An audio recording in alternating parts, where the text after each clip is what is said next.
Bem, penso que podemos começar. Bom dia a todos. Obrigada por se terem juntado a nós neste dia tanto calor, se calhar apetecia demais estar na praia, para quem está perto. Um cumprimento especial aos alunos, também é para eles que estes eventos são organizados, e também um obrigado especial aos oradores que aceitaram partilhar o vosso conhecimento, a vossa experiência neste tema. O meu nome é Ana Pardal, sou docente da Escola Superior Agrária do Instituto Politécnico de Beja e vou moderar este webinar juntamente com a professora Cristina Galacho, da Universidade de Évora. Como sabem, este evento é organizado pelo Grupo de Trabalho da Gestão de Resíduos da Rede de Campos Sustentável, que neste momento é coordenada também pelo professor Vítor Manteigas, da Escola Superior de Tecnologia de Saúde de Lisboa, e pela engenheira Filipa Garinhos, da Faculdade de Ciências da Universidade de Lisboa. Só que uma nota, pronto, todos os presentes irão depois receber um certificado e a sessão vai ser gravada para posteriormente ser divulgada nos canais da rede.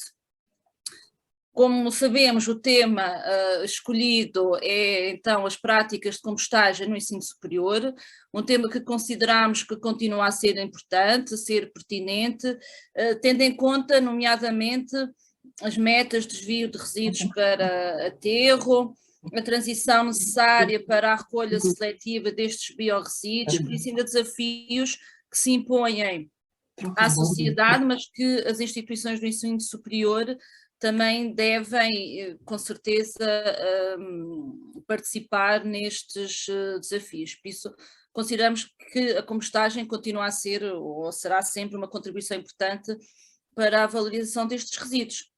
Vamos ter 4 comunicações, uma mais geral sobre a compostagem, e as outras 3 de exemplos em que as instituições aplicam, trabalham estes temas. Cristina?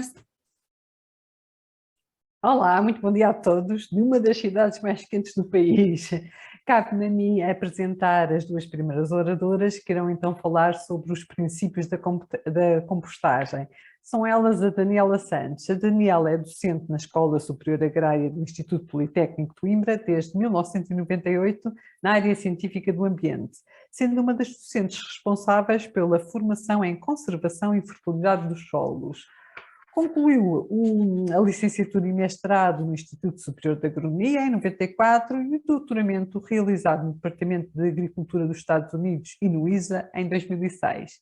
Tem participado em vários projetos nacionais e europeus no âmbito da conservação dos recursos solos e água, agricultura biológica e de baixos inputs e agricultura sustentável.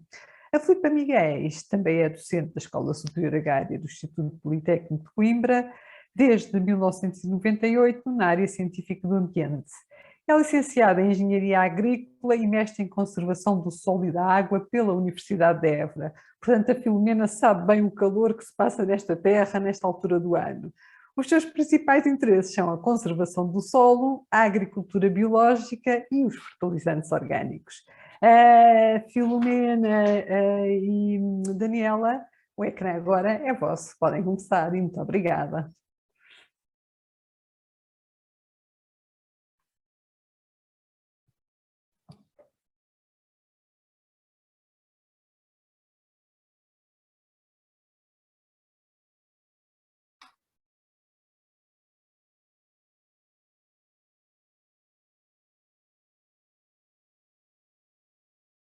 A introdução relativamente aos princípios básicos da compostagem, do que consiste, qual a vantagem de se compostar e o porquê da preocupação de compostarmos, fazermos a transformação dos subprodutos orgânicos de forma higienizada. Portanto, aqui essencialmente é a preocupação em higienizar esses materiais e ter a certeza de que vamos introduzir matéria orgânica sem risco de contaminação e sem maior risco de propagação de outras espécies indesejadas.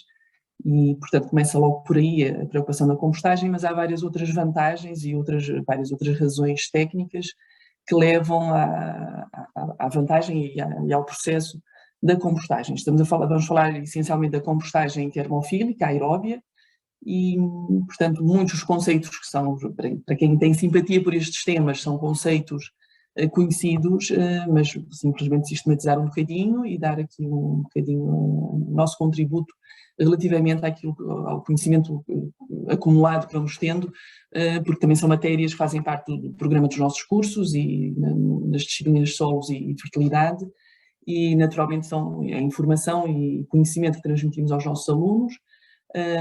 Vamos estando envolvidos e vamos tendo a experiência com as pequenas experiências, os pequenos trabalhos que vamos fazendo por cá. Estamos agora envolvidos num projeto mais extenso, com maior responsabilidade e de maior envergadura relativamente ao composto, que vamos depois mais para o fim referir um bocadinho. Será com certeza a colega Filomena depois a fazer um bocadinho essa ponte. Mas pronto, iniciando então aqui o porquê de compostário, o que é efetivamente o composto, não é? Portanto, para quem não tenha alguma dúvida relativamente às características do composto, de que é que ele consiste. Portanto, a compostagem, como digo, é um processo, falando aqui da compostagem termofílica aeróbia, é um processo em que a matéria orgânica vai se decompor, a matéria orgânica fresca vai se decompor de forma arejada, desejavelmente bem arejada, com teores de umidade controlados, e portanto há aqui teores ótimos, que vamos também ver um bocadinho mais à frente, teores ótimos de umidade. Os níveis de temperatura desejáveis a atingir também são referência, e temos de ter atenção na monitorização da evolução do composto, se esses valores vão sendo identificados e se vão ocorrendo, porque se não ocorrerem é sinal de que a compostagem não está a acontecer da melhor forma. Portanto, tecnicamente temos de ter atenção em fazer essa monitorização atenta, mas a matéria orgânica vai sofrer então um conjunto de processos de transformação, que são genericamente uma série de fermentações aeróbias controladas em condições adequadas de arejamento, umidade e nutrientes. Portanto, o que nós temos é uma massa de matéria orgânica fresca que é colocada em pilha, e, portanto, é certo que há outras formas de compostagem termofílica, portanto, dentro de compostores, naturalmente poderá haver um bocadinho mais de limitações, compostores mais caseiros, poderá haver um bocadinho mais de limitação relativamente ao arejamento, que é preciso ter mais atenção para que os reviramentos sejam mais contínuos e que haja esse cuidado de falta de arejamento, porque tendo paredes, os compostores, depende depois muito do formato do compostor, mas todos aqueles que tenham paredes laterais ou que tenham alguma obstrução lateral, naturalmente pode haver um bocadinho mais de dificuldade na convecção e, portanto, temos que facilitar misturando um bocadinho mais e com mais frequência, mas há vários modelos, mas em grande quantidade ou em maiores volumes, tipicamente é feita a compostagem em pilha e esse material vai sofrer a transformação que é feita pelos organismos que trabalham, são eles os grandes obreiros aqui no processo, vão trabalhar sobre a matéria orgânica que se vai apodrecendo, vai se transformando e vai se transformando em matéria orgânica umificada. Portanto, há uma grande perda de vapor e de dióxido de carbono, processo perfeitamente natural do processo de respiração desses organismos, tal como nós, não é? Que ao expirar também perdemos uma grande quantidade de vapor de água e dióxido de carbono. Os organismos fazem exatamente a mesma coisa e nessa elevada atividade gera uma grande quantidade de calor que vai sendo libertada, em parte vai sendo de facto libertada, é desejável que seja libertada, que o processo permita essa libertação e, portanto, mesmo que façamos a proteção da pilha, não poderá ser nada, a proteção não poderá ser com qualquer coisa completamente impermeável, deverá assegurar o arejamento e a saída e as trocas eficazes de calor. O que temos é uma maior quantidade de calor, e vamos ver depois um bocadinho no gráfico mais à frente, o calor do interior para o exterior, essa evolução de temperaturas, que vamos ver um bocadinho mais à frente, mas a compostagem vai resultar na libertação de dióxido de carbono, como estava esquematizado no slide anterior, o vapor de água, há sempre elementos azotados voláteis que se vão perder, portanto, maioritariamente a amónia, e a acumulação de calor, portanto, há calor que se perde, mas há uma grande quantidade de calor que se vai preservando nesta grande massa, e quanto maior for o volume da pilha, maior é a dificuldade desse calor se libertar, e, portanto, a necessidade de revolver, em algumas circunstâncias, ajudar o calor a ser libertado para que não atinja temperaturas não é recomendável acima dos 70 graus, porque alguma parte, vamos ver um bocado também mais à frente, parte dos organismos poderão ser extremamente sensíveis a temperaturas tão elevadas como acima dos 70. E naturalmente que há necessidade, a monitorização é justamente necessária por isso, para verificarmos como é que a pilha vai respondendo, como é que o processo vai evoluindo. É um processo perfeitamente dinâmico e biodinâmico, neste caso, portanto, feito por organismos que efetivamente trabalham em contínuo, e temos que perceber como é que eles estão a responder, como é que estão a evoluir. para que o composto saia depois o melhor possível. Portanto, ele tem que ser maturado, tem que ganhar estabilidade e, naturalmente, temos que fazer a monitorização, porque a intervenção sobre a pilha de composto vai depender do comportamento e da evolução da temperatura e umidade. Portanto, é um produto estabilizado, constituído maioritariamente por substâncias úmicas e humus. Portanto, genericamente e na prática, o que isto significa? Portanto, se é humus, estamos a falar de matéria orgânica estável. E, portanto, quando nós aplicamos, tal como a matéria orgânica do solo, quando fazemos as análises, maioritariamente o que nós temos naquelas análises, quando dizemos que a matéria orgânica do solo é 3%, 4%, nós estamos a falar maioritariamente da percentagem de humus que o solo contém. E é de todo o interesse que grande parte da matéria orgânica se estabilize nesta forma de substâncias úmicas. Portanto, o humus é um nome genérico dado para um conjunto de substâncias úmicas, são muito diversas, muito variadas, são macromoléculas orgânicas. Essas moléculas naturalmente são diferentes, de pesos diferentes, constituição diferentes, algumas de facto bem mais difíceis de serem depois mineralizadas do que outras, mas é uma substância estável, portanto é um material estável, mas que depois vai ter uma evolução posterior. Essa evolução posterior, tipicamente quando nós colocamos no solo, vai ser uma evolução segundo a mineralização, uma mineralização mais gradual, mais bem controlada, de libertação e disponibilidade de nutrientes a taxas controladas. E, portanto, quando falamos em controle, algum controle, maior controle de contaminantes para o ambiente, e naturalmente o que mais nos preocupa é sempre o risco dos nitratos poderem ser transportados para lençóis freáticos mais superficiais, ou o risco de transporte através de escorrimento superficial de fosfatos e compostos azotados. Naturalmente, quando utilizamos materiais orgânicos que são devidamente incorporados no solo e aos quais nós permitimos a oportunidade de se irem mineralizando gradualmente e disponibilizando gradualmente os nutrientes ao sistema de produção, temos maior controle sobre o risco de poluição por excesso de nutrientes. Portanto, há sempre maior controle do que basearmos a fertilidade dos solos apenas em substâncias químicas sintéticas. O composto por excelência permite-nos essa decomposição mais tranquila, vai o humus diretamente beneficiar o solo, portanto ao aplicar o composto estamos a beneficiar imediatamente a estrutura do solo, estamos a falar de uma matéria leve, com densidade aparente reduzida, que vai naturalmente facilitar também e reduzir a densidade aparente de solos que sejam eventualmente muito pesados e com maior tendência à compactação, melhorando de imediato a estrutura dos solos. E depois todos os benefícios que nós associamos à matéria orgânica estável do solo são os mesmos benefícios que o composto irá proporcionar mais rapidamente ao solo. Não precisamos de esperar que a matéria orgânica fresca no solo se transforme de forma mais estável. Portanto, estamos a introduzir já garantidamente matéria orgânica estável, quando utilizamos a prática de reposição orgânica através do composto. As desvantagens de aplicar estrumes frescos ou a biomassa fresca têm a ver essencialmente com o risco de patogénicos, de material que possa de facto introduzir algum risco à saúde humana e até mesmo aos próprios organismos que possam estar no solo. E, portanto, há uma menor formação de humus estável, para além de haver aqui uma maior perda no processo e, portanto, uma menor percentagem desses materiais se irão estabilizar na forma de humus. A formação dos tais produtos tóxicos para as raízes e a acidificação do terreno, principalmente se for enterrado em profundidade, a destruição de micro-organismos e adicionar sementes infestantes ao solo, para além de muitas outras questões que possam ter a ver com questões sanitárias de saúde humana, patogénicos que possam naturalmente ser introduzidos. Mas especialmente a questão de se enterrarmos em profundidade não há grande mais-valia. Portanto, a matéria orgânica e os organismos estão francamente mais ativos na primeira camada de 20, 30 centímetros de solo. Não há qualquer vantagem nós estarmos a enterrar matéria orgânica fresca, seja matéria orgânica depositada à superfície do solo, sejam compostos ou outras fontes de matéria orgânica. Não há qualquer benefício em estarmos a enterrar em maior profundidade para além dos 20, 30 centímetros. É nessa camada que temos a maior atividade dos organismos, seja para a estabilização da matéria orgânica na forma de humus, seja para a mineralização da matéria orgânica. Os efeitos diretos: reciclar os nutrientes, aumentar o teor de matéria orgânica estável, fechar o ciclo de nutrientes em exploração, incorporando os nutrientes armazenados na parte da produção que não têm valor comercial e, portanto, a ideia é aproveitar tanto quanto possível nos processos de colheita, retirar apenas o que tem valor comercial e todo o resto, todo o restolho, todo o resto dos resíduos das colheitas ficarem depositados à superfície do solo.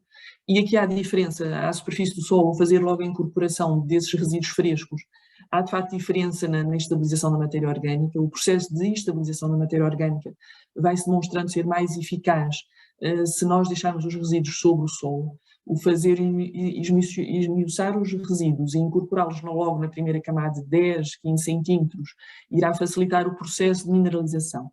Portanto, optar por uma prática ou outra vai depender da urgência de fornecimento de nutrientes ou a grande necessidade de melhorarmos a estrutura do solo. Se quisermos estabilizar a matéria orgânica para melhorar a estrutura do solo, facilitando a infiltração, o armazenamento de água, a capacidade procatiónica, nesse sentido devemos, tanto quanto possível, deixar os resíduos à superfície do solo, porque mais eficientemente se transformam em humus. Se pretendermos mais rapidamente o processo de mineralização para a disponibilização de nutrientes, devemos reincorporar, fracionar tanto quanto possível, em menor dimensão, e incorporar na camada superficial do solo para a disponibilização mais imediata de nutrientes, porque o processo de mineralização vai ser de facto mais acelerado com essa prática de mobilização superficial e incorporação dos resíduos. A outra questão é a redução das necessidades de outras matérias fertilizantes. Portanto, se a fertilização for baseada muito na compostagem, na introdução de materiais orgânicos, compostados ou mais frescos, naturalmente vamos reduzir bastante a necessidade de outras vias de fertilizantes. Inviabilizar sementes, como já tínhamos referido, eliminar ou inativar eventuais agentes patogénicos, também já foi aqui falado, aumentar a biodiversidade do solo é extremamente importante, porque o composto vai com uma diversidade grande de micro-organismos que vão continuar a sua função e o seu trabalho no solo, e portanto vamos aumentar a biodiversidade do solo, porque não temos noção, mas é agredida, há várias formas de agressão e ela está constantemente a ser agredida, basta uma mobilização um bocadinho mais profunda para estes organismos verem a sua vida virada de pernas literalmente para o ar e serem enterrados a profundidades para as quais não estão adaptados e que atrasa todo o processo de ciclagem e transformação dos nutrientes.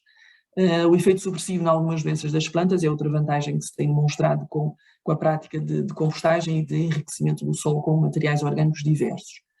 A redução da poluição dos recursos hídricos, como já tinha referido, o aumento da vida útil dos aterros sanitários, porque vamos reduzir, portanto, ao desviar o material orgânico para a fertilização dos terrenos, naturalmente reduzimos em grande parte o volume ocupado pelos aterros, nos aterros sanitários, a redução das emissões de metano, que é proveniente de resíduos orgânicos que sejam deixados em transformação sem qualquer controle, e a boa gestão dos resíduos orgânicos, independentemente da origem, naturalmente estamos a falar de uma forma muito mais controlada, muito mais observada, muito mais bem monitorizada quando fazemos essa transformação, quando proporcionamos a condição de transformação através da prática de compostagem termofílica aeróbica.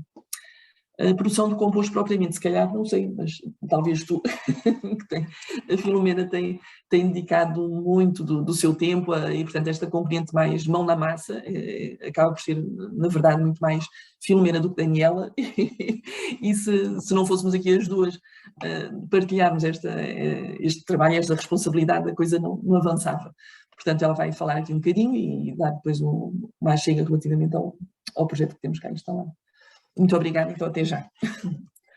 Relativamente às compostagens no geral, portanto, logicamente que algumas estas situações levam, dependendo do tipo de compostagem, há diferenças de tempo e diferenças de atingir estas fases, mas há sempre aqui 3 fases que são importantes. A primeira é quando já temos os materiais misturados e vai começar a haver uma colonização dos micro-organismos de todos os materiais, da mistura que quisermos compostar, e eles começam então a espalhar-se basicamente e a transformar o composto, e quando estão em atividade já intensa, vamos ter então a fase ativa, ou a chamada fase termófila, que é quando o composto começa a ganhar temperatura e quando os organismos começam realmente a alterar os materiais e elevar a temperatura, começa a elevar-se exatamente devido a essa atividade. Depois há uma libertação de calor, portanto, que é exatamente típica desta fase, e portanto um aumento também da temperatura dos materiais e também de vapor de água e dióxido de carbono. Depois temos a fase final, em que começa a haver também, já temos materiais muito mais transformados, começa a haver as transformações mais difíceis, que se ficam para uma segunda fase, e vamos tendo uma diminuição da temperatura, uma diminuição da atividade microbiana e um equilíbrio do processo, e as temperaturas baixam, e vamos começar a ter uma grande quantidade de substâncias úmicas misturadas com algum material que ainda não está completamente alterado. começamos a tender para a estabilização e para termos cada vez mais material transformado como a massa, fazer parte da massa de material a compostar. Portanto, estamos a caminhar para o fim do processo, para o fim e para a estabilização. Depois, ora, o que é importante termos em conta quando no processo? Portanto, há fatores que são importantíssimos de acompanhar, a minha colega já referiu, e que também são importantes para que o processo possa evoluir das condições ideais, que são a temperatura, portanto, que é uma consequência de quando o processo está a correr bem, mas que temos que monitorizar, portanto, é um dos fatores que nós podemos ir monitorizando para ver como é que o processo está a correr, até muitas vezes só, não precisa ser nada muito complicado, pode ser só verificar se realmente há um aquecimento dos materiais.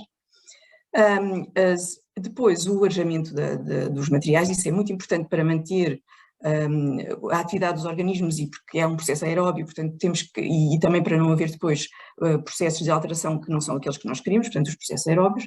O teor de umidade também é importante mantê-lo dentro daquilo que é darmos aos organismos as condições que eles precisam, portanto terem as condições ideais de disponibilidade de água para poderem também trabalhar. E depois a granometria do material também vai controlar um bocadinho aquilo que o que é possível transformar. Portanto, logicamente, materiais de maior dimensão serão mais difíceis de alterar, portanto, porque não há o acesso tão fácil aos materiais pelos organismos, portanto, a colonização não é tão fácil e a transformação, e, portanto, essa questão tem que ser sempre gerida. Portanto, há uma granometria ideal, mas depois podemos ter materiais um bocadinho mais, com uma granometria um bocadinho maior, ou um bocadinho menos, mais esmiuçados, mas também se forem uma granometria muito reduzida, também há a tendência para que o material possa ter menos arejamento, portanto criar uma estrutura menos propícia ao arejamento, à circulação do ar, e depois isso pode levar a que o processo não corra tão bem. Depois o pH também vai evoluindo, como já vamos ver aqui, e a relação carbono-azoto é muito importante, principalmente aquela que nos materiais que nós vamos começar a misturar para depois obtermos o processo correr melhor. Pronto, no início... Filomena, peço desculpa, só para chamar a atenção que temos 3 minutinhos, 4. Certo. Também para gerir o seu tempo, obrigada. Muito obrigada, muito obrigada. Portanto, há aqui uma evolução ao longo do tempo do tipo de organismos que vão intervindo no processo e, portanto, basicamente, independentemente do tipo de compostagem que temos, se é em pilha, se é dentro de compostores, etc., há sempre uma zona mais úmida e uma zona e mais quente onde tudo vai acontecer, e depois as zonas marginais em que as coisas são menos intensas e daí também a importância de misturar para que todos os materiais possam passar pelas mesmas condições. Há normalmente sempre um aquecimento, portanto, quando depois os processos, muitas vezes, cada vez que fazemos um reviramento, o processo volta ao início, portanto é isso que mostra aqui esta zona aponteada, portanto, porque é um renovar os materiais que vão para a zona ótima de alteração.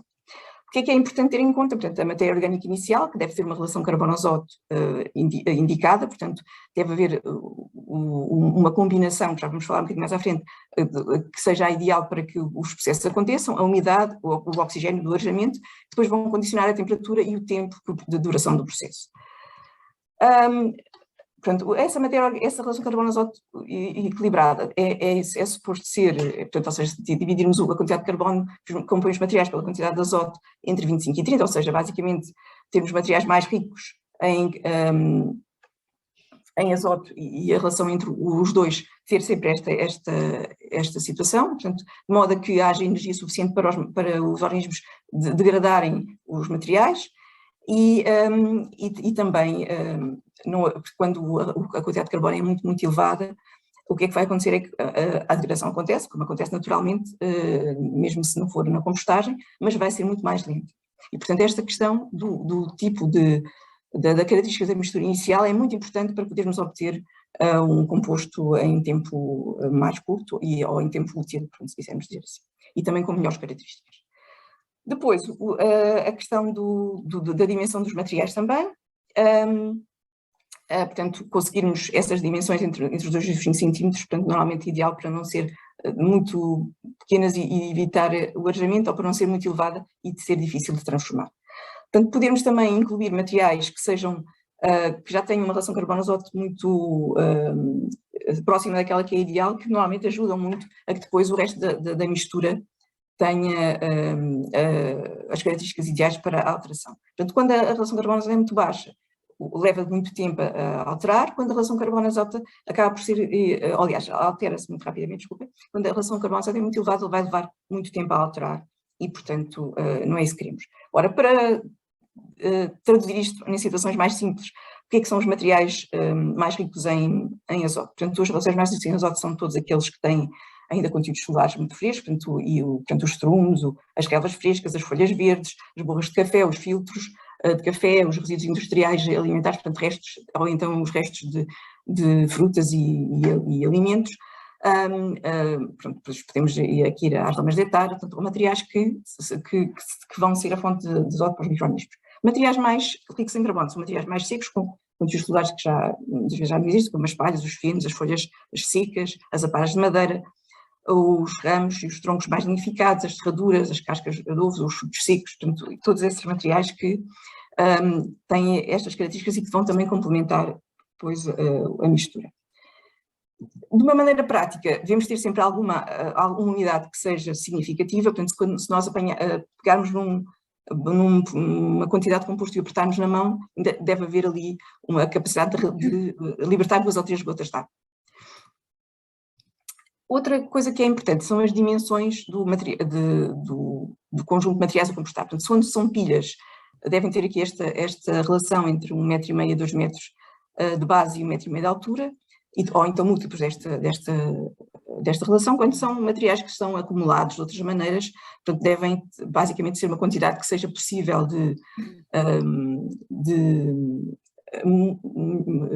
misturar e de também ir arejando quando é preciso, mas que também tenha a capacidade de manter o calor e de manter a atividade microbiana e, portanto, haver assim uma quantidade que seja ainda suficiente. Portanto, depois, quando se é feito em compostores, vai depender também dos compostores e da quantidade de material, mas nunca se deve também ter um compostor de maneira muito cheio, que não permita o arejamento do material.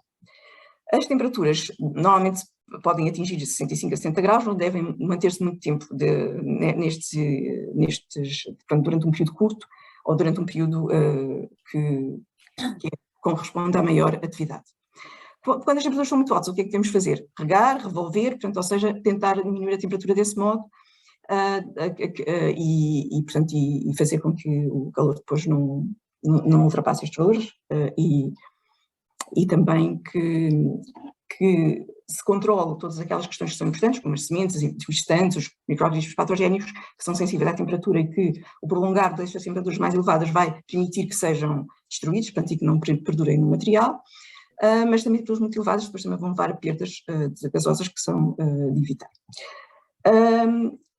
Portanto, há sempre, dependendo do tipo de produtos que se utilizam, riscos de haver alguns micro-organismos patogénicos que, com temperaturas muito elevadas, que podem ser às vezes só de 20 minutos ou de algumas horas, vão permitir a destruição desses patogénicos ou mesmo dos ovos desses patogénicos.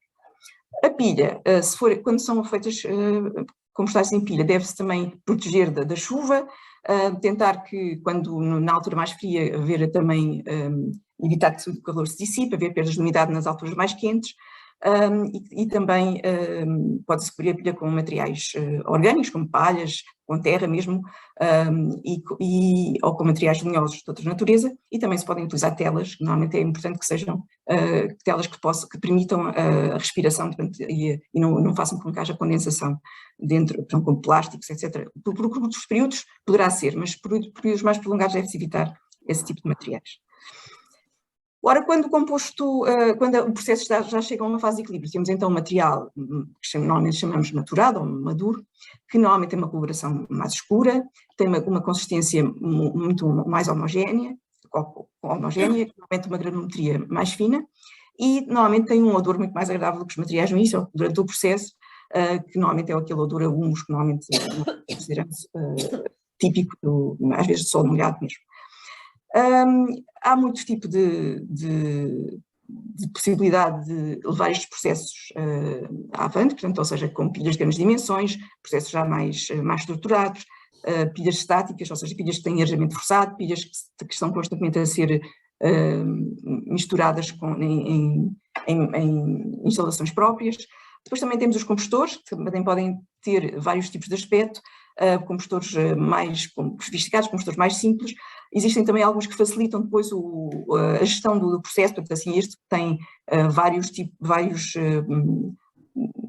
zonas que vão permitindo que vamos passando o composto de um para o outro e assim fazendo o arejamento e também a mistura dos materiais de uma maneira mais homogénea. E também permite a alimentação progressiva do compostor, portanto há um processo que ainda está a começar e outro que já pode estar a terminar. O que é importante termos sempre em conta? Há uma diversidade muito grande de produtos que podemos utilizar, depois que podemos também basicamente enriquecer o composto com outros materiais minerais ou assim que possam depois complementar as características do composto final, mas a maior parte dos materiais serão materiais orgânicos, os resíduos domésticos, os chorumes, os estrumos, as palhas, os materiais vegetais resultantes de vários tipos de culturas, subprodutos também de processos industriais ou de processos de transformação, cascas, serraduras, desperdícios de madeira que não tenham vernizes nem outros tipos de aditivos de conservação e também muitas vezes até podemos utilizar materiais calcários, pó de rocha, argilas, etc. para complementar então as características do composto. E depois existem algumas restrições quando queremos compostos com algumas características, por exemplo, os que podem ser utilizados na agricultura biológica, devem ser compostos que não incluam resíduos animais de produção intensiva, ou seja, sem terra, e de materiais de origem não certificada. Portanto, de origem que não tenham depois, ou que tenham o risco de ter concentrações elevadas de materiais de metais pesados. De resto, a maior parte dos materiais podem ser utilizados. Pronto, há uma grande diversidade de materiais, muitas vezes depende também que devem ser bem combinados, de modo a que a relação carbono-azoto seja adequada. E porque isso vai garantir que o processo corra de uma maneira mais linear e que também, no fim, se tenhamos compostos com maior riqueza de nutrientes. Existem disponíveis na internet algumas listas, como esta que estamos aqui a mostrar, com essas características dos materiais que podem ser consultadas e que podem até ser para depois podermos fazer essas composições dos materiais de modo a que sejam mais adequados. Portanto, é uma questão de às vezes fazermos uma pequena busca. Relativamente à relação carbono-azoto e relativamente também à umidade inicial dos materiais, que não deve ser excessiva, uma vez que quando os materiais iniciais também forem muito úmidos, não permite o arejamento e isso também muitas vezes é um impedimento para que o processo comece a acontecer e que no fim seja mais fácil de obter o composto final. Pronto, não quero dar mais tempo, já consegui ao tempo permitido. Agradecemos a vossa atenção. Se tiverem alguma dúvida, podem nos contactar para podermos esclarecer. Neste momento, nós na Escola Superior temos a decorrer o projeto de biocomposto, em que estamos a monitorizar algumas pilhas de compostagem com várias misturas e que incluem nessas misturas também o jacinto de tábua, que é uma espécie invasora que neste caso, quase norte a sul do país, temos nas nossas linhas de água, em algumas em especial. Aqui, neste caso, nós aqui dedicamos à situação do desculpa, mas já estamos a atingir os 30 minutos. No final, depois tivermos tempo, podemos, e se tiver disponibilidade, ouvir um bocadinho mais sobre esse projeto. Obrigada à Daniela e à Filomena, a tarefa não era fácil, um bocadinho árdua, né? Resumir todo o processo em 20 minutos, mas obrigada pela vossa apresentação, que acho que foi bastante esclarecedora. E eu, sem demora, uma vez que já estamos a resfalar um bocadinho, passo para a próxima apresentação. Peço até já ao David para ir partilhando enquanto eu faço a apresentação. Por isso, o David Avelar é biólogo, investigador na Faculdade de Ciências da Universidade de Lisboa, na área de adaptação baseada em ecossistemas e é também guardião do projeto de permacultura Horta da FECULT. A apresentação tem o título Como está a Ciências da Universidade de Lisboa a melhorar a gestão dos resíduos orgânicos e a tela é sua. Obrigada. Obrigado obrigado pela esta excelente apresentação anterior que de certa forma dá um enquadramento teórico, como já era de esperar. É um prazer estar aqui convosco e aqui este super grupo da gestão de resíduos da Rede Campo Sustentável e vou tentar dar o meu melhor para responder em 15 minutos a esta pergunta, já pus aqui o cronómetro, esta pergunta de como está a Faculdade de Ciências da Universidade de Lisboa a tentar melhorar a gestão dos resíduos orgânicos. Mas começo por dizer o seguinte, nós na Faculdade de Ciências tentamos olhar para esta questão da compostagem, mas não só, mas da compostagem, como um laboratório vivo. E um laboratório vivo pressupõe aqui a interface de uma série de atores, nomeadamente os utilizadores finais, o setor privado, isto privado num sentido alargado, as instituições de ensino, uma vez estamos na Faculdade de Ciências, a perspectiva das ciências naturais, e o setor público aqui em instituição. E, portanto, é nessa perspectiva que eu também vou aqui tentar partilhar a minha perspectiva do processo de compostagem e da gestão de resíduos orgânicos na Faculdade de Ciências, uma vez que, como disse Ana, sou além do utilizador, claramente como vos vou mostrar, sou guardião no projeto de permacultura que está muito envolvido neste processo, investigador em alterações climáticas no centro de CE3C e a instituição, a Faculdade de Ciências, tem vindo a apoiar desde o início este processo. Ora bem, contexto. Uma vez que o contexto, tal como estava aqui a dizer, não é? Isto, o laboratório vivo pressupõe que se façam experiências num contexto real, da vida real. E o contexto real, neste caso concreto, é a Faculdade de Ciências, para quem não conhece, está aqui a meio da cidade de Lisboa, é um campus relativamente grande, que tem espaços verdes e não verdes. Digamos que a parte impermeável é 71%, ou seja, os espaços verdes, em números redondos, 29% dos espaços. E a primeira mensagem, ensinamento que eu queria passar é que é incrível, podem não acreditar, mas os espaços verdes aparentemente são imunes ao Covid, ao confinamento, à austeridade, etc. Ou seja, nestes últimos 2 anos houve isto tudo, mas os relevados continuaram a produzir, as árvores continuaram a produzir e os ecossistemas não pararam. Portanto, há aqui uma área de investigação claramente para perceber como é que eles fazem, mas não houve qualquer abrandamento. Para além disso, além de um espaço, além de um campus, a Faculdade de Ciências tem pessoas. Digamos que isto é números de 2019, pré-Covid, 5.457 estudantes e qualquer coisa como 500 docentes, investigadores e não docentes. Portanto, em números redondos, digamos que somos 6.000 habitantes naquele espaço. E este vem aqui o segundo grande mensagem e ensinamento, que é, podem também não acreditar, não sei como é que se passa nas vossas instituições, mas em ciências as pessoas comem. Mas não comem tudo.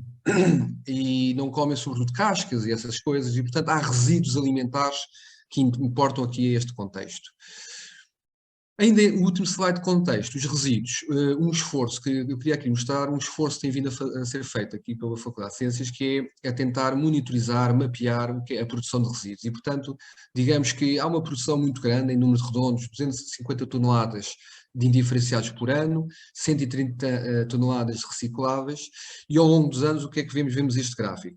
Este gráfico engana, porque aparentemente a Faculdade de Ciências está a aumentar a produção de resíduos, mas isto não se deve, na verdade, a isso. Deve-se ao esforço precisamente do número de fileiras, aqui no eixo secundário, que temos vindo a implementar para tentar perceber o que é que estamos a produzir, ou seja, o que é que são estas toneladas todas e portanto, nas diferentes fileiras, e hoje vamos falar sobretudo aqui na fileira castanha e verde, que é dos orgânicos, e eventualmente também do papel.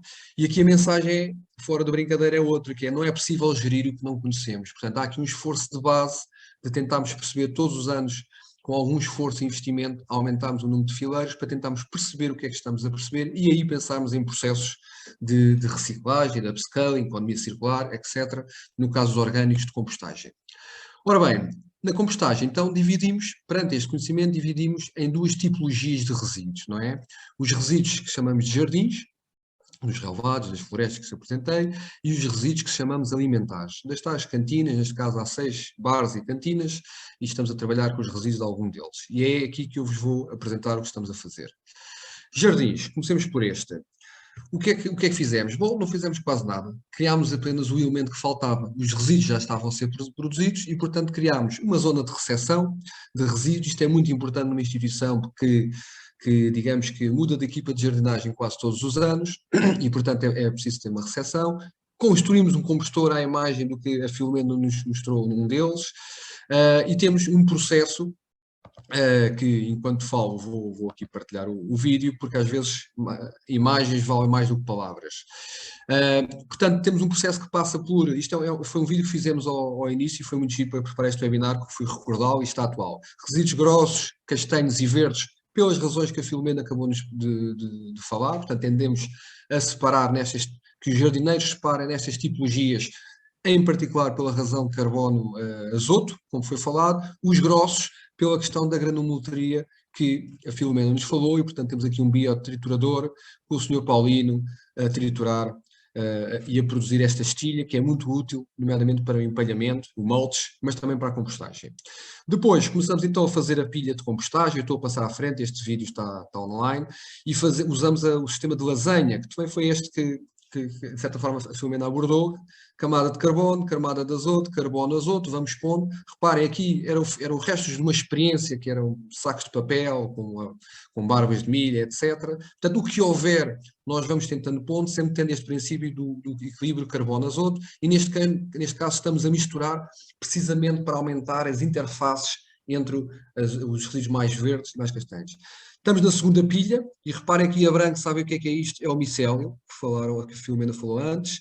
E reparem, a cor já está diferente, ou seja, o que aconteceu? Passou da A para a B, e está aqui este jovem cheio de energia na altura e sem problemas de costas a fazer, e agora vem aqui a Madalena com o carrinho de mão e vai para a terceira pilha. Portanto, elas estão a saltar de pilha em pilha, e na terceira já podemos ver o tal composto mais maduro, que foi falado, já próximo de com muitos ácidos úmicos. Vemos que a Filomena cheirou e não fez uma má cara, portanto tudo indica que cheira bem, como foi dito, e agora vai o Diogo transportar e fechar o ciclo. Neste caso estava a levar para um outro espaço, que é a nossa hortinha, onde então aqui põe no solo, precisamente na parte de cima, com as vantagens que a Daniela referiu, porque queremos promover os ácidos úmicos, e obviamente que isto fecha o ciclo produzindo alfaces, couves, morangos, fisális, tomate cherry, entre outras coisas. Vou passar, não há tempo, o tempo está disponível. Portanto, isto foram o processo de alimentares de jardins. Quanto a outra tipologia de resíduos alimentares, que usamos a vermicompostagem, e a ideia é a mesma, não é? Temos os resíduos orgânicos, e através do sistema de caixas, temos vários sistemas, mas sobretudo a utilização de vermes, neste caso a minhoca californiana, mas também os black soldier fly, entre outros micro-organismos, tentamos transformar um vermicomposto, que por sua vez fecha o ciclo. Ponho-vos aqui algumas imagens, porque isto tem sido algo que temos experimentado. Temos aqui o nosso berçário das minhocas, feito em taipa, em barro, pelas características positivas que isso aí advém, onde temos os nossos trabalhadores que trabalham, atenção, 7 dias por semana, 24 horas por dia, e não fazem greve, e adoram comer os nossos resíduos. E temos vários sistemas, não é? De caixas, de pneus, a vala de vermicompostagem, estas caixas onde controlamos a temperatura para fazer experiências científicas. E aqui temos, mais recentemente, que é escalámos, temos 12 contentores, antigos contentores do lixo, que eram obsoletos, sem rodas, sem nada, onde criámos uma zona drenante para apanhar o lixiviado, e transformámos em vermicompostores, que no final produzem esta matéria granulada, com as características que queremos. Mas outras experiências, como por exemplo, temos aqui um antigo trator de galinhas, agora temos um mais novo, onde o objetivo, o trator de galinhas é móvel, portanto o objetivo é transformar resíduos orgânicos em ovos. Okay? Esta é a experiência que a gente está a fazer. Via o quê? Os resíduos orgânicos atraem vermes, as galinhas comem os vermes e as galinhas produzem os ovos.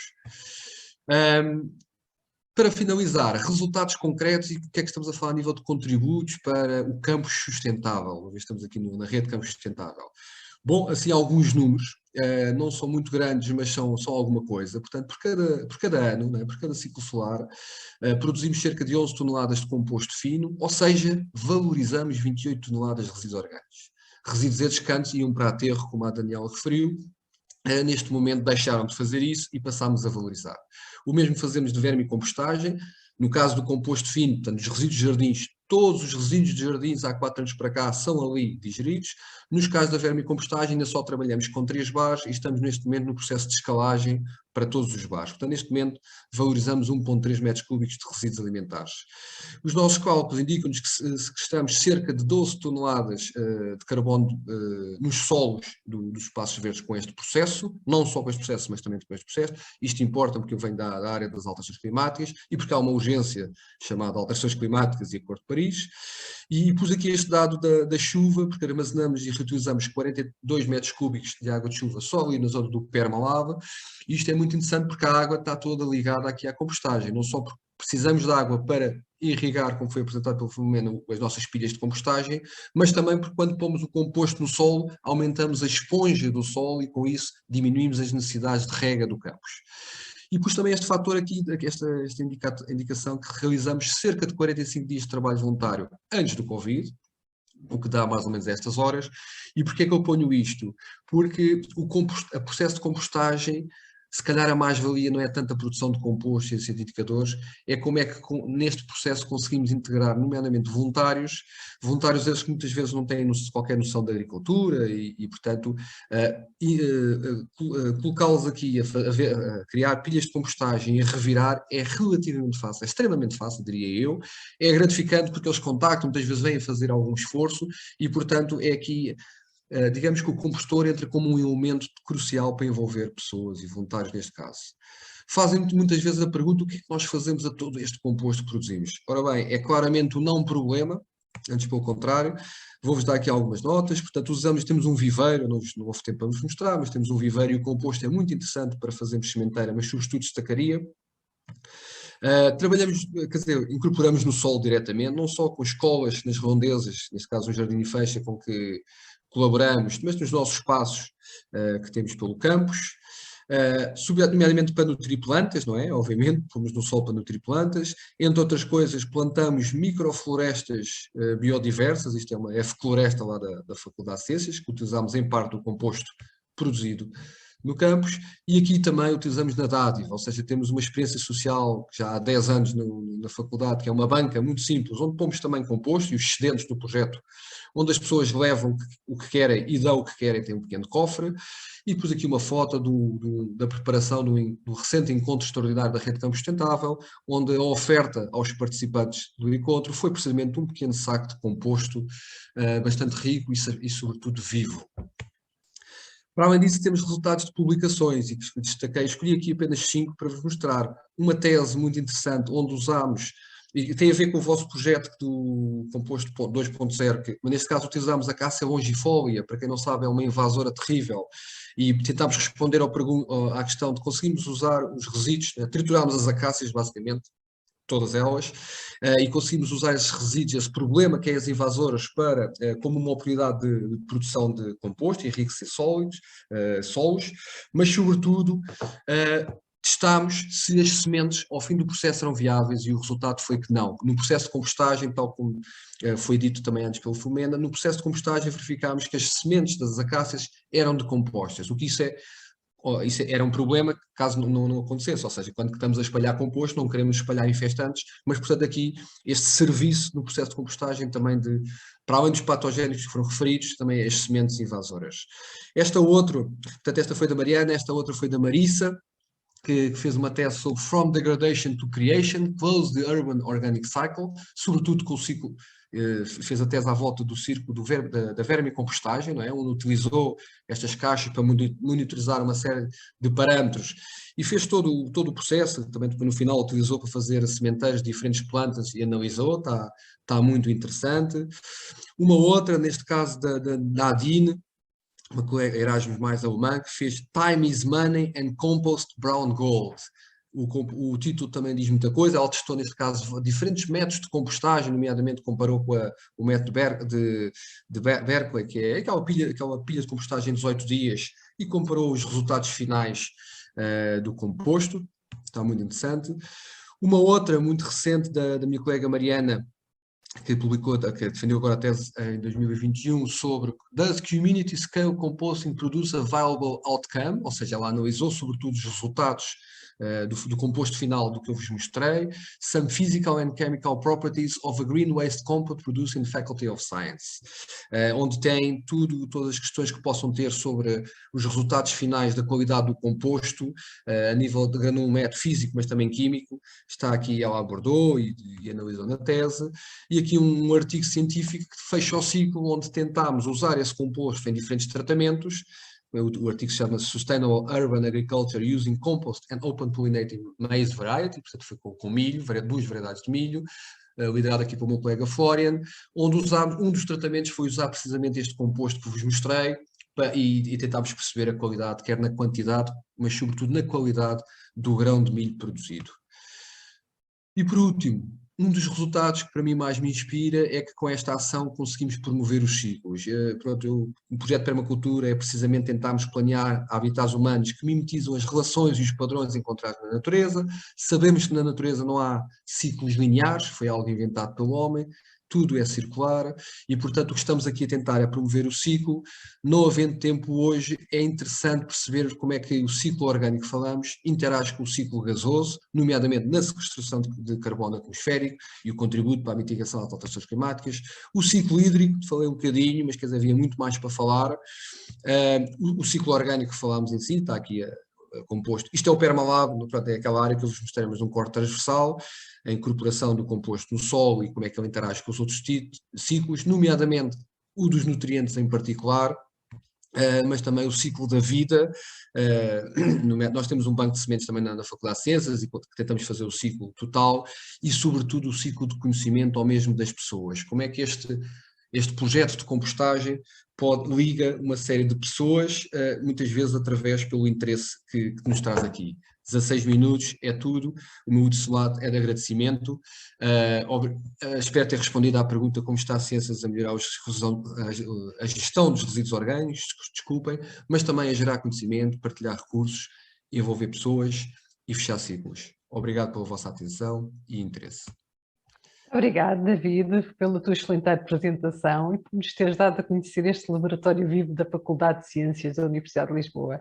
É, de facto, um excelente exemplo nas três dimensões da sustentabilidade: a sustentabilidade ambiental, a sustentabilidade social e ainda a sustentabilidade económica. Vamos então passar ao próximo orador, que é o Heitor Oliveira. O Heitor é licenciado em Produção Alimentar em Restauração, após uma carreira militar. Está a frequentar um mestrado em Segurança Alimentar, Segurança e Qualidade Alimentar em Restauração. Desempenhou funções nos Serviços de Ação Social da Universidade de Lisboa e, posteriormente, foi nomeado coordenador do Serviço de Alimentação do CHASE, do Politécnico de Lisboa, onde se encontra em funções. Destaca-se a sua participação no Programa de Alimentação Saudável e Sustentável, no Plano de Desperdício Alimentar, na integração dos programas Ecoescolas e Rede de Campos Sustentável e ainda no projeto Eat, Dream, Smile. David, quando quiser, pode então partilhar a sua tela, e não é David, é Heitor, peço desculpa, pode então partilhar a sua tela. Muito obrigada.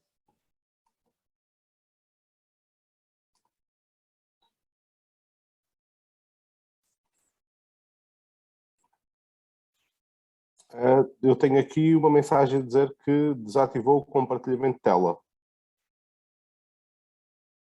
Heitor, tenta novamente, por favor. Ok, já acho que vou conseguir.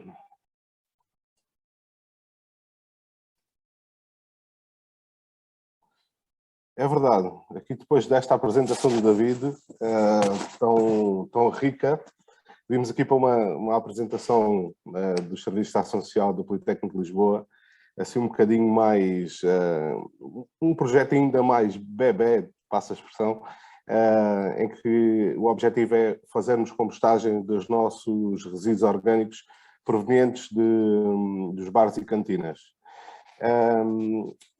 Esta oportunidade surgiu pelo desafio do ISEL. O ISEL desafiou os SAS para integrarmos este projeto do Lisboa a Compostar. Foi aqui que começámos e este projeto de Lisboa a Compostar tem como objetivo a redução dos resíduos urbanos que são incinerados, fornece formação em compostagem a quem frequenta a formação, promove a entrega de compostadores domésticos e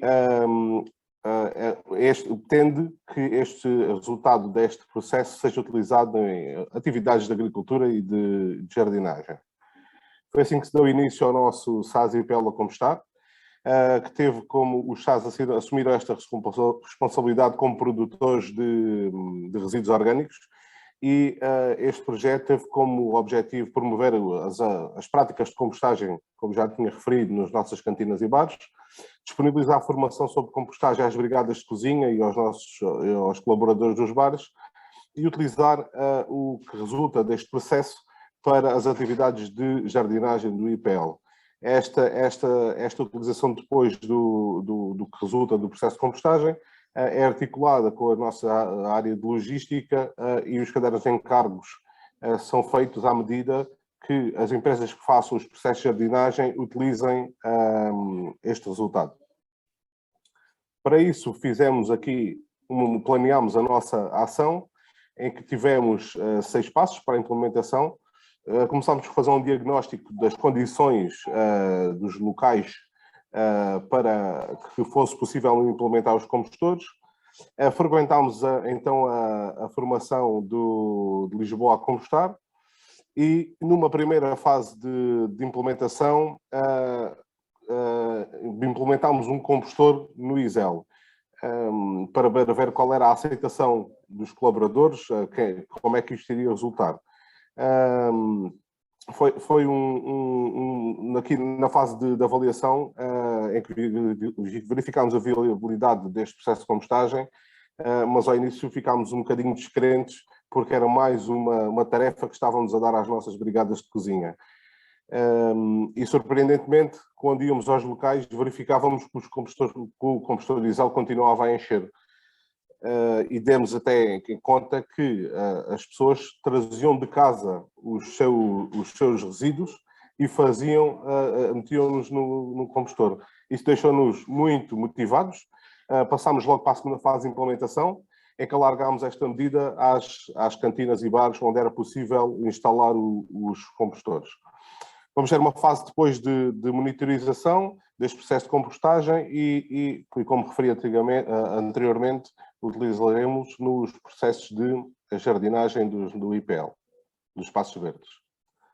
Neste momento já temos compostores na Escola Superior de Educação de Lisboa e na Escola de Música. Este compostor, o primeiro, ao lado esquerdo, fica no campus de Benfica. Temos um na Escola Superior de Tecnologias de Saúde de Lisboa, um no ISEL, que foi o pioneiro, e o mais recente foi na Escola Superior de Comunicação Social.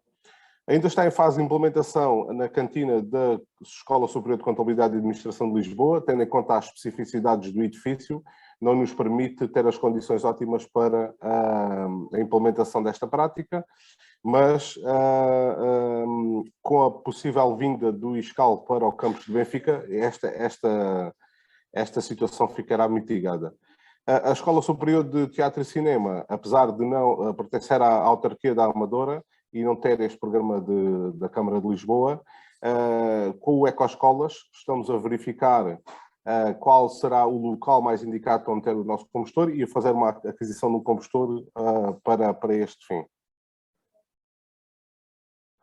No que diz respeito a como é que nós praticamos a compostagem, das nossas cantinas utilizamos os resíduos verdes e os resíduos castanhos, sendo que os mais ricos em carbono são os castanhos, e utilizamos folhas secas das zonas de jardinagem, relvas que sejam cortadas, resíduos de podas também das podas da jardinagem e cascas de batata.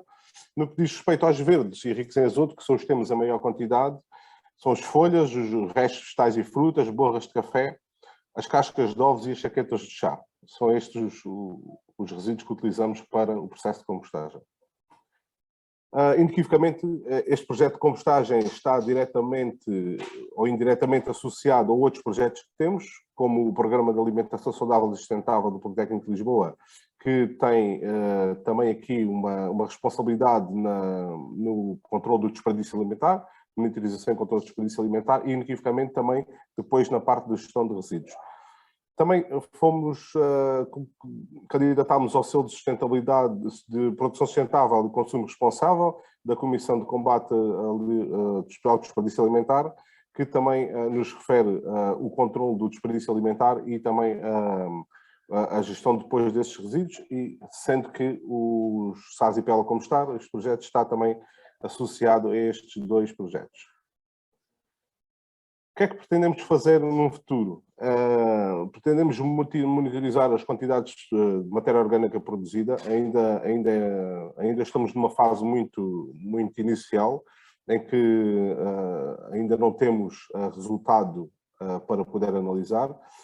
Queremos analisar as propriedades destes compostos orgânicos e disponibilizar estes dados que irão ser recolhidos para a produção de um trabalho académico, que já desafiámos o Vítor Manteigas para depois nos ajudar aqui na produção deste trabalho académico. Da nossa parte, este é o nosso projeto, ainda muito inicial, mas julgo que poderá ser um gatilho para que outras instituições possam também levar a cabo estas práticas da compostagem nas cantinas e bares. Muito obrigado. Obrigada, Heitor. E nunca é tarde para começar, não é? Obrigada por partilhar o vosso projeto e desejamos que seja realmente o início. Antes de passarmos à próxima apresentação, e porque temos estado aqui a receber alguns pedidos para disponibilizar as apresentações, eu pedi aos oradores, se assim o permitirem, que depois enviassem talvez para o Vítor as apresentações, porque realmente temos estado aqui a receber vários pedidos para ter acesso às vossas apresentações. Pronto, assim de seguida, nós não temos estado a fazer intervalo para perguntas, porque decidimos que íamos fazer depois no fim um espaço de debate, de conversa com todos os participantes. Passamos então agora à nossa última comunicação, o tempo passa depressa, por isso eu vou pedindo ao José Manuel Martins que, se quiser, vá partilhando a sua tela. Pronto, o José Manuel Martins é professor auxiliar no Departamento de Ciências Sociais, Políticas e do Território da Universidade de Aveiro.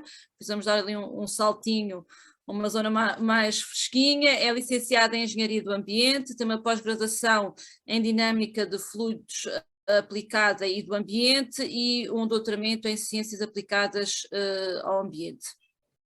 Tem participado em diversos projetos científicos nacionais e europeus, onde destacamos o Oikomatrix 2, o DEMOSPIN, é membro do grupo de investigação do GETIM, foi vice-presidente para o ambiente da CCDRC, por isso da Comissão de Coordenação e Desenvolvimento Regional do Centro, pronto, e todas estas atividades têm levado à produção de vários artigos científicos e outras publicações.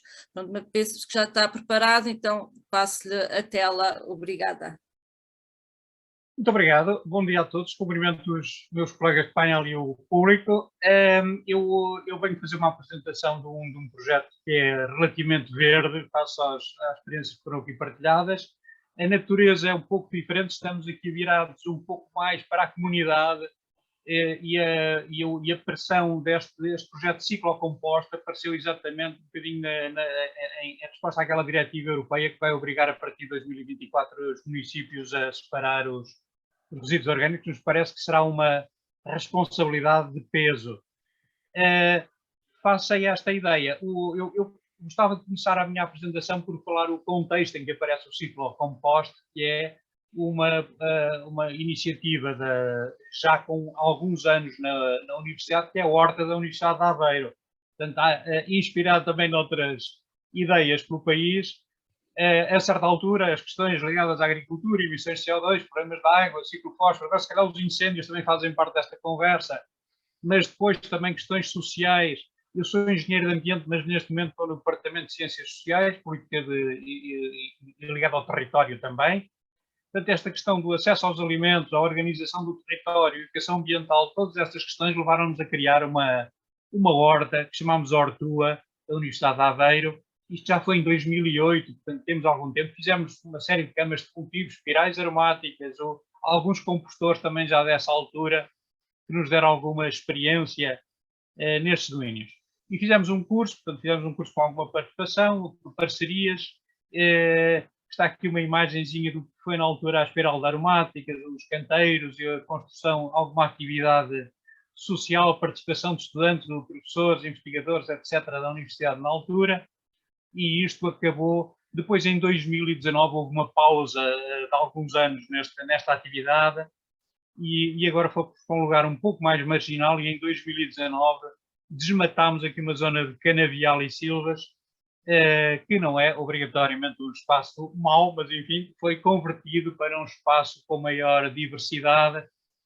A ideia era um bocadinho agrofloresta, portanto plantámos árvores de fruta e outras nativas por aí, com hortícolas aromáticas pelo meio. Portanto, fizemos aqui um aumento da diversidade, tivemos preocupações em obter água numa ideia tipo canata das nossas heranças árabes, a inspiração de ir buscar água ao subsolo de escorrimento natural e de fazer casas de insetos, outras ideias engraçadas que entretanto foram aparecendo. É neste contexto, depois apareceu a pandemia que nos obrigou um bocadinho a abrandar o ritmo, mas neste contexto apareceu em 2021 a proposta ao orçamento participativo do município de Aveiro, foi o projeto mais votado, e demos então início a esta ideia. A ideia era, face a números que eu suponho que toda a gente deve ter uma noção, em média produz mais de 1 kg de resíduos por pessoa por dia, dos quais uma grande porcentagem é biodegradável. O aterro tem sido o destino. A diretiva europeia vai obrigar-nos a mudar o comportamento relativamente a estes resíduos. A ideia do projeto de ciclocomposto é um bocadinho uma roda parecida com outras que já foram aqui mostradas. Tem uma inovação, portanto, além da questão de ir buscar à terra, comer, rejeitar e pôr num balde, nós tivemos aqui esta ideia de promover a compostagem comunitária. Nesta fase transitória, íamos juntar os resíduos de alguns voluntários na cidade e recolher esses resíduos com uma bicicleta de carga. E a ideia, portanto, é andar pela cidade, também é uma forma de promover a ideia e chamar a atenção das pessoas para o que está a passar. É uma bicicleta chamativa que traz o resíduo para a zona da universidade, onde nós temos os nossos compostores e pretendemos fechar o ciclo, produzindo exatamente como se referiu também já, produzir composto que será devolvido às pessoas, usado na nossa horta, etc. Não há problemas também realmente de encontrar destino para o composto.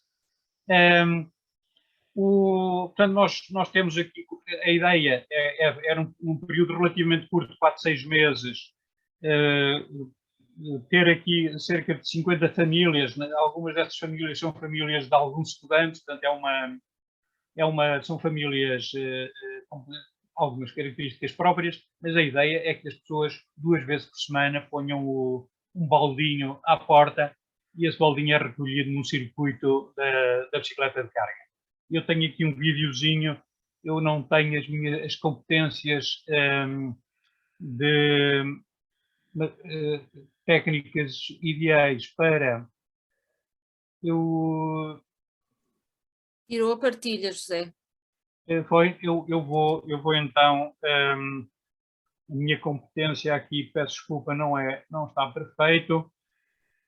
Vou então...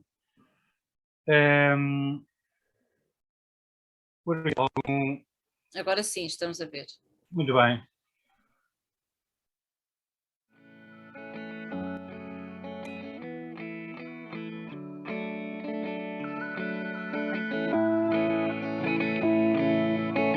Isto vão ser 2 minutos de apresentação gráfica aqui do projeto, mas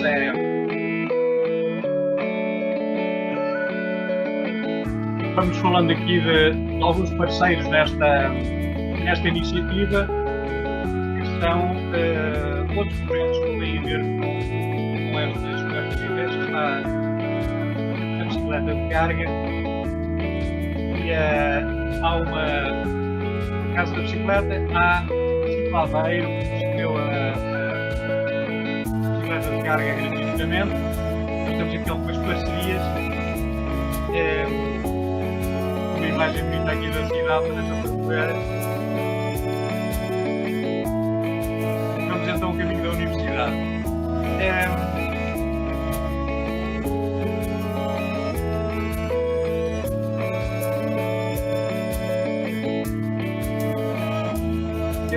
o apoio técnico aqui de pessoas com experiência em utilização mais avançada.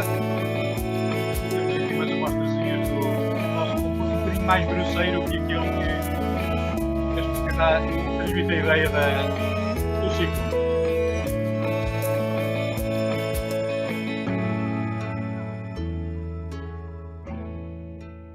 Pronto, é esta a ideia.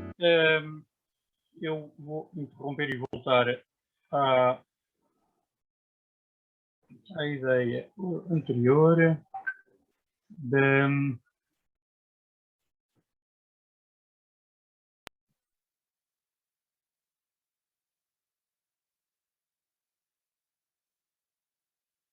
Ups, peço desculpa. José Manuel está a partilhar o ecrã errado. Sim. Agora estão a ver a... Não está no modo da apresentação. Não deve ter partilhado bem. Bom, eu gostava de ter...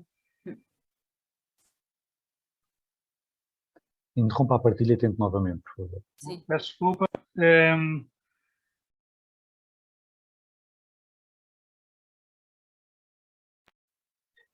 Bom, voltando então à apresentação convencional, a ideia que nós pretendíamos com isto, evidentemente, fazer alguma experimentação em termos de alternativas de compostagem. A ideia, evidentemente, de resolver o problema do município não é uma compostagenzinha desta natureza que vai ser usada, mas é evidente que, se houver uma participação significativa de cidadãos em iniciativas desta natureza, haverá uma diminuição da carga sobre os municípios e sobre os sistemas públicos de recolha, e isto, evidentemente, depois todas as consequências positivas das emissões de CO2, da captura de carbono, a recuperação de nutrientes, etc., que serão nitidamente positivos. Bom, há uma série de iniciativas onde se podem tirar ideias que nós fizemos e depois a equipa tem pessoas ligadas ao Departamento de Ambiente, Departamento de Biologia, portanto, é uma série de... E também às ciências sociais, que nos pareceu aqui um ponto interessante, porque estamos a trabalhar com pessoas que, genericamente, nós sentimos que há uma aversão à ideia de conviver com lixo e conviver com vermes e com minhocas e com eventuais maus cheiros, problemas com ratos, etc. Portanto, estas questões também estão a ser consideradas e temos uma tese a desenvolver-se também com esta questão destes aspectos sociais e a tentativa de as minimizar. Portanto, nós tentámos aqui a uma escala piloto ter esta ideia da compostagem comunitária de baixo custo, não é? De baixo custo e mais virado para a iniciativa do cidadão nesta questão. A ligação da universidade à cidade também é uma coisa importante. As universidades têm a impressão que não será só em Aveiro, mas há uma certa dificuldade de relacionamento com as instituições locais, e isto é uma forma também de abrir as portas nesse sentido. Enfim, a universidade, membro ativo da Rede Campo Sustentável, também é uma coisa importante para nós. Muito rapidamente, para acabar, vou só mostrar aqui algumas imagens daquilo que tem sido feito. Nós fazemos sessões de oficinas para explicar às pessoas, às tais 50 famílias, mas enfim, tem havido mais pessoas envolvidas e interessadas. Fizemos já vários workshops em que explicamos a metodologia, como é que funciona a compostagem, o que é que se pode fazer, o que é que não se pode fazer. Promover também a possibilidade de compostagem em casa, porque este projeto tem um tempo de vida relativamente curto. Portanto, a ideia de passar esta ideia. Estamos a trabalhar com outros projetos também dos orçamentos participativos da Aveiro, um projeto chamado Aveiro a Compostar, que faz exclusivamente a ideia da compostagem em casa, não é?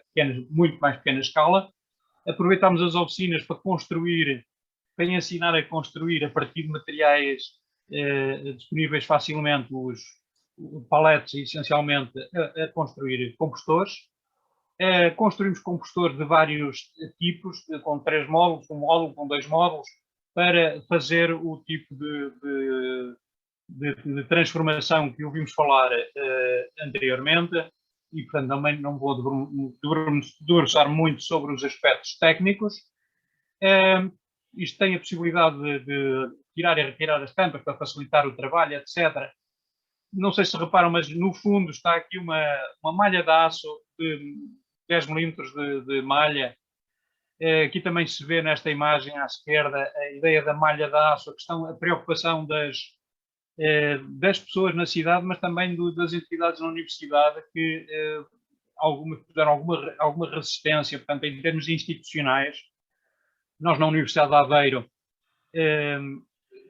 fomos um bocadinho pioneiros e nesse sentido arrastámos fomos um bocadinho contra a resistência que foi havendo a este tipo de iniciativas e tentámos responder às preocupações dos ratos, dos cheiros, tudo isso. Portanto, procurámos sempre evitar que isso fosse uma razão de desconforto. A Universidade de Aveiro, nesta altura, um pouco tarde talvez, mas mais vale tarde que nunca, está a fazer separação também já de resíduos orgânicos e está a tentar quantificar. E os operadores dos bares são concessionados, não é? Têm que ser convencidos a fazer a separação, que é mais um encargo para os operadores, não é? Portanto, é uma dificuldade acrescida. Estamos a tentar fazer essa quantificação, a Universidade está a fazer essa quantificação e está também a preocupar-se com as questões da reconversão dos relevados para pradarias com consumos de água muito menos intensivos e, portanto, temos estado a acompanhar a Universidade nesta transformação e tem sido, consideramos, positivo. Portanto, temos aqui os nossos outros 2 compostores que também já fizemos. Estes compostores, temos aqui um exemplo dos baldinhos, recuperamos baldinhos, também são reciclados, não é? Também foram encontrados em cafés, etc. Fizemos aí uma recolha de baldinhos. O que é realmente transportado no nosso bicicleta de carga são estes 2 bidons, que exigem depois também alguma competência física para serem transportadas. Aqui os bidões estão substituídos por 2 crianças para os treinos iniciais, mas isto permitiu-nos, ao fim de... Estamos a encher cerca de um compostor por mês, não é? Portanto, isto revela, portanto, que há uma adesão, que as pessoas não se veem bocados de plástico, nem tampas, nem coisas desse género no resíduo. Portanto, as pessoas, com a formação mínima que demos, compreenderam o tipo de produtos que eram aceitáveis, que não eram aceitáveis. Portanto, a escala já é razoável para aparecerem os aberrantes, os outliers, não é? Que poderiam não perceber a mensagem. Isto é tudo contaminado com umas minhoquinhas vermelhas que nós vamos cultivando. Aqui vê-se uma banheira, temos aqui um compostor numa banheira também, de uma das oficinas que fizemos anteriormente. Isto vai fornecendo minhocas para ir infectando os nossos compostores. E isto é o aspecto depois de um compostor acabado. Evidente, depois, como também já vimos, o compostor é sujeito a um processo de mistura. Normalmente, depois acabamos ao fim do mês, misturamos 2, isto abate bastante, como sabem, e os 2 compostores são misturados num outro compostor, de forma a fazer este processo de maturação que fomos falando. Portanto, há aqui o sistema de controle de temperaturas, umidade, etc., é feito de forma limitada, verificamos umidades, etc., de forma completamente empírica, não é? Mas, de qualquer forma, depois estamos num processo de evolução na melhoria das condições. Estamos também a usar cartão reciclado, usamos palha, usamos os restos das hortas. Temos algum apoio técnico e temos, eu gostava de referir, além do projeto Aveiro a Compostar, que trabalha connosco, há uma série de outras iniciativas em Aveiro, não vou listar todas, vou-me esquecer de algumas, mas a Ciclo Aveiro em particular, que já referi, que faz o empréstimo de bicicleta. Há associações que não estão diretamente ligadas a compostagem, a hortas, etc., que também têm interesse e têm apoiado estas iniciativas, e isto portanto, estamos agora a começar a trabalhar com dissertações nos resultados, na perspectiva um pouco mais social para já, mas que resultará mais tarde, acredito, na conversão para alguns valores mais quantitativos ligados à compostagem propriamente dita. Muito obrigado pela vossa atenção. Obrigada, José. Pronto, ficámos aqui apenas com 10 minutos para discussão, mas de qualquer forma penso que foi muito interessante e dou os parabéns e agradeço, acho que em nome do grupo de trabalho, a todos os oradores. Pronto, e agora, como disse, restam-nos aqui 10 minutos para quem quiser fazer algum comentário, colocar alguma das questões a algum dos oradores.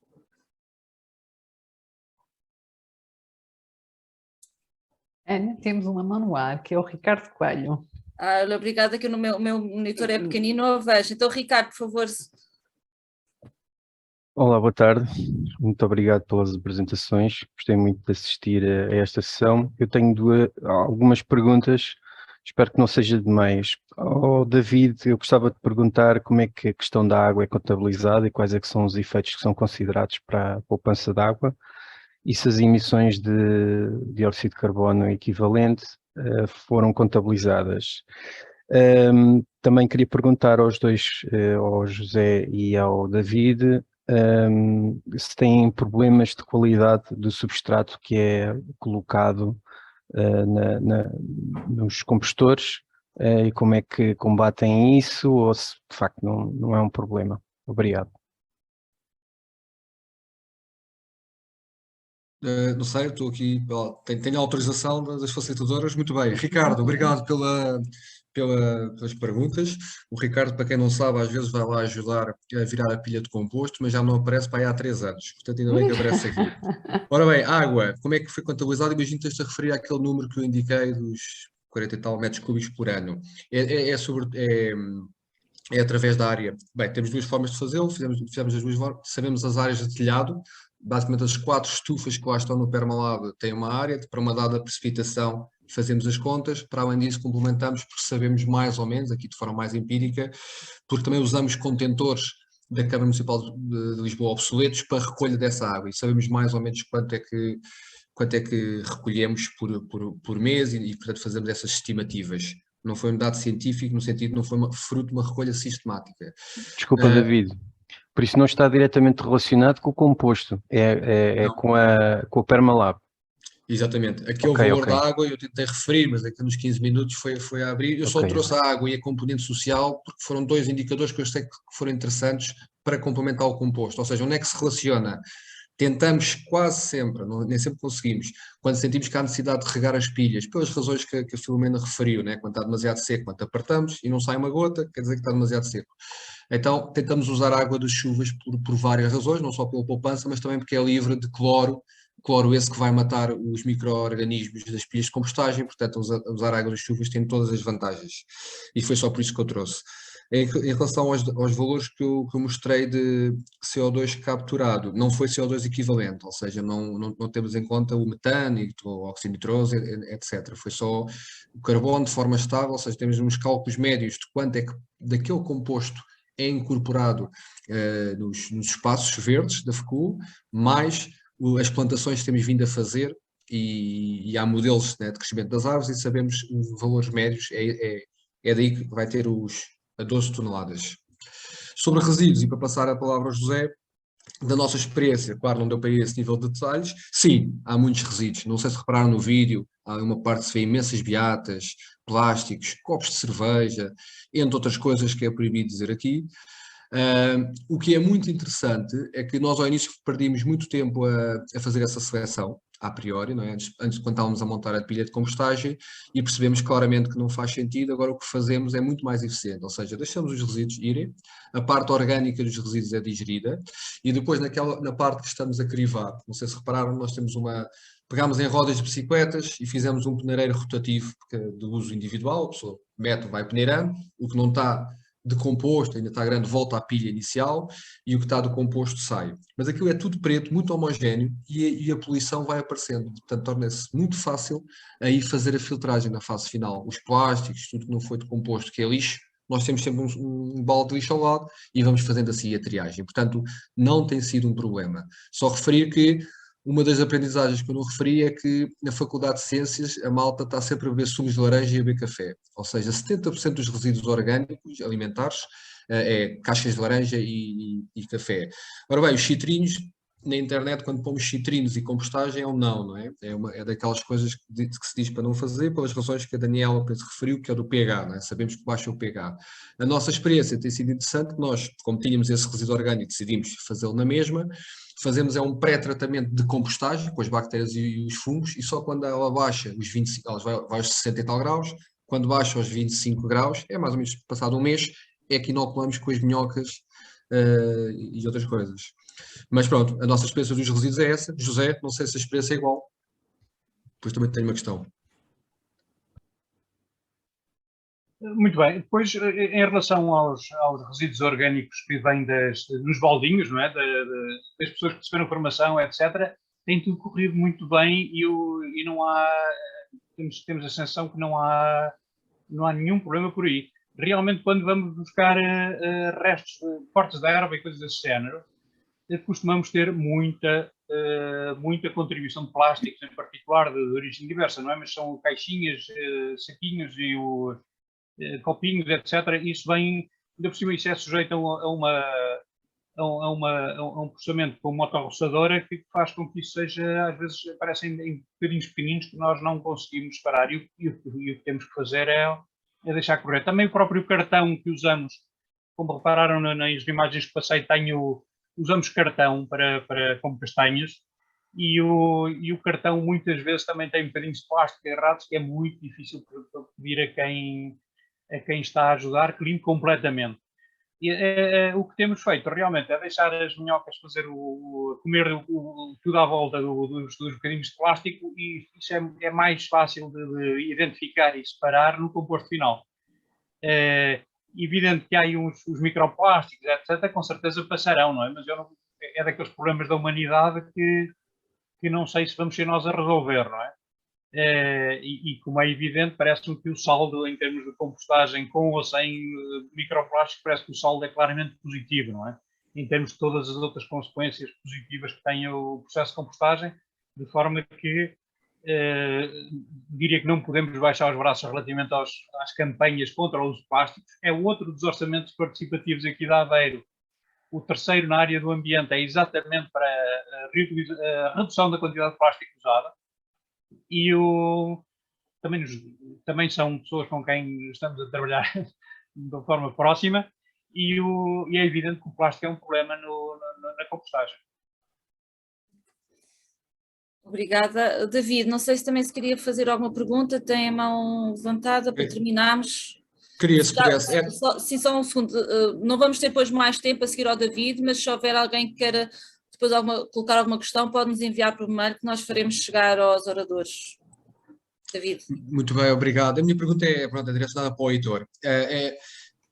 A pergunta é porque é que não estamos todas as instituições de ensino superior em Portugal e no mundo a fazer compostagem, não é? É factual que não estamos a fazer. Portanto, a resposta é porque há barreiras, obviamente, e é tentar explorar um bocadinho. Heitor, para ti.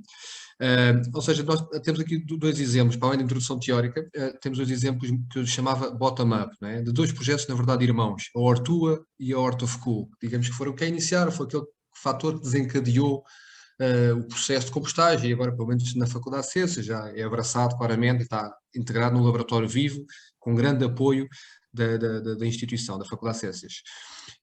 Digamos que sinto que vocês no IPL, através dos serviços de ação social, ou coordenas, estão a fazer uma abordagem top-down, não é? Estão a tentar implementar algo e isso é muito interessante compararmos. E, portanto, eu queria explorar aqui a pergunta para ti é que barreiras é que antecipas, em particular, toco naquele tópico que o José referiu, dos custos acrescidos, não é? Que portanto, a pergunta é, alguém que está no poder de decisão, como é o teu caso, os custos associados vê como um problema. Depois, outras coisas que eu reparei, a nível de tamanho, aqueles tamanhos que eu sei que são exemplares, é um projeto piloto, mas eu diria que rapidamente as pessoas, a nossa experiência também é essa, as pessoas trazem os resíduos de casa, é incrível, as pessoas associam, aquele também não vai ser suficiente. O que é que vocês estão a pensar do ponto de vista da escalagem? Isto só para dizer que a minha leitura da compostagem é que temos um modelo sustentável, sobretudo do ponto de vista económico, para a chamada compostagem industrial. A Daniela e a Filomena mostraram algumas imagens, portanto é rentável. Temos já muitos modelos individuais, as caixotes, muitos municípios estão a fazer, pronto, algumas coisas, mas sabemos fazê-lo. Esta escala intermédia ainda há imensos desafios, e um deles é que parece-me a mim que não é suficientemente atrativo para ser do ponto de vista económico. Tem que haver aqui outras mais-valias. Portanto, tamanho e a gestão, que tu de certa forma abordaste. Boa tarde, bom dia, David. Eu estou a tratar o tu por tu, porque nós fazemos parte do grupo de trabalho, peço desculpa, do outro grupo de trabalho, então isto já é uma confiança tal que é assim. Força, então. No que diz respeito aos custos, nós não identificamos qualquer custo associado a este processo. O único custo que poderia haver era a disponibilização ou a aquisição dos combustores. E estes foram fornecidos pela Câmara Municipal de Lisboa. Por isso, eu não vejo qualquer custo associado a isso. Como é que nós fazemos que isto aconteça? Os nossos cadernos de encargos dizem que tem que ser feita a compostagem. À partida, as empresas que estão a trabalhar connosco, e nós também temos empresas concessionadas, os nossos serviços de refeições estão concessionados, tanto nos bares como nas cantinas, têm que cumprir com este requisito e nós temos que os fazer cumprir. Por isso, eu acho que esta questão dos custos associados e das problemáticas, acho que é facilmente ultrapassável desde que haja monitorização. Também sabemos que há locais que fazem mais e outros que fazem menos. Depende das pessoas, não é? E da motivação também que as leva a fazer este processo, da explicação que nós lhes damos, do incentivo que lhes damos. Isto, ao fim e ao cabo, carece aqui de um acompanhamento muito próximo destas pessoas que estão a trabalhar nas cantinas e bares. Falaste-me sobre a gestão do que resulta dos processos de compostagem e da dimensão dos compostores. Para já, verificámos que no campus de Benfica, é onde temos mais escolas, que um compostor daqueles já não servia. Então, a Ecoescolas da Escola Superior de Educação de Lisboa disponibilizou-nos mais 2 e maiores. Nos outros locais, aqueles que temos, ainda se verificam os suficientes. Há de chegar a uma altura que, se não tem compostores, temos que parar o processo e esperar que haja resultados e depois voltar o processo ao início. O nosso interesse neste processo de compostagem realmente é alertar as pessoas para este facto, alertar quem está na restauração, porque estas pessoas hoje podem estar connosco e amanhã não, e podem também ser um veículo de transmissão destas práticas, das boas práticas ambientais, e não temos um interesse tão financeiro como falaste. O nosso interesse é que, efetivamente, utilizemos os nossos resíduos para este fim e que os possamos empregar nas nossas atividades. Para já, o ponto em que estamos, o patamar em que estamos é este. Nunca pensámos a escalar daqui para a frente. Hoje, as vossas apresentações deixaram-me saber que nada sabia sobre isto. Se eu pensava que já percebia alguma coisa disto, não percebo nada. E vejo-me aqui já publicamente obrigado a pedir apoio ao Vítor Manteigas para levarmos isto mais longe e com outra estrutura de base, e possivelmente escalar para outros patamares, vamos ver. Mas eu sou da área da alimentação, no que diz respeito à compostagem e a estes processos, deixo um bocadinho a desejar, por isso preciso depois do IPL como um todo, que encabeça este projeto e que consigamos chegar a isto para mais longe, para os vossos degraus, onde vocês já se encontram, que são coisas completamente diferentes. Não obstante a isto, eu acho que o nosso projeto é muito géneros, porque, de que eu conheça, não existe outro neste modelo de aproveitamento de cantinas e bares, exclusivo. Existem outras escolas que utilizam produtos da agricultura e outros produtos. Nós, em contexto académico, julgo que somos os únicos a fazer de cantinas e bares, exclusivamente cantinas e bares. E também, este projeto também tem, como disse anteriormente no final da nossa apresentação, tem como objetivo ser uma motivação para outros serviços de ação social e outras organizações, para que estes também possam alertar os seus colaboradores, alertar a sua comunidade académica, transmitir que o fazem e continuar no caminho da sustentabilidade. Não sei se foi... era... Ok. Bem, não tendo mais tempo, não sei se o Vítor ou o Filipe querem, em nome do grupo de trabalho, dizer alguma coisa, fazer a sessão de encerramento, digamos assim. Só agradecer à Cristina e à Ana que dinamizaram aqui a sessão, agradecer naturalmente aos nossos convidados, obrigadíssimo, que trouxeram aqui experiências distintas, a Filomena e a Daniela com aquele aporte inicial associado ao processo que é particularmente relevante, e depois experiências distintas mas complementares e que poderão ser, de facto, o trigger, como aqui também o leitor já referia, ponto de partida para outras instituições de ensino e, curiosamente, garantindo de alguma forma a articulação com as autarquias e com as freguesias, porque nós temos aqui hoje também muitos colegas técnicos das autarquias, dos municípios, das freguesias, e que poderá ser aqui um ponto de partida para alguma colaboração interessante com as respectivas instituições de ensino superior, ou não, porque também temos aqui muitos professores do ensino básico e secundário para dinamizar atividades desta natureza. Agradecer mais uma vez a presença de todos, dizer-vos que nós iremos, entretanto, garantir a emissão de certificado para todos aqueles que aqui estiveram hoje connosco. Iremos depois, em função da qualidade da gravação, disponibilizar a sessão gravada com a devida autorização dos convidados. E depois, entretanto, iremos também articular com os convidados para saber se é possível ou não disponibilizarem as apresentações, porque de facto tivemos muitos pedidos para acederem depois ao conteúdo das apresentações, mas depois iremos individualmente garantir a articulação entre a Rede Campos Sustentável e o Grupo de Trabalho em particular e os participantes neste webinar. Da minha parte, agradecer a todos a vossa presença e mantenham-se atentos, porque em breve iremos ter novidades. Muito obrigado. Deus, uma boa tarde a todos. Deus, boa tarde. Boa tarde. Boa tarde. Boa tarde, boas compostagens. Obrigado, igualmente. Boa tarde a todos.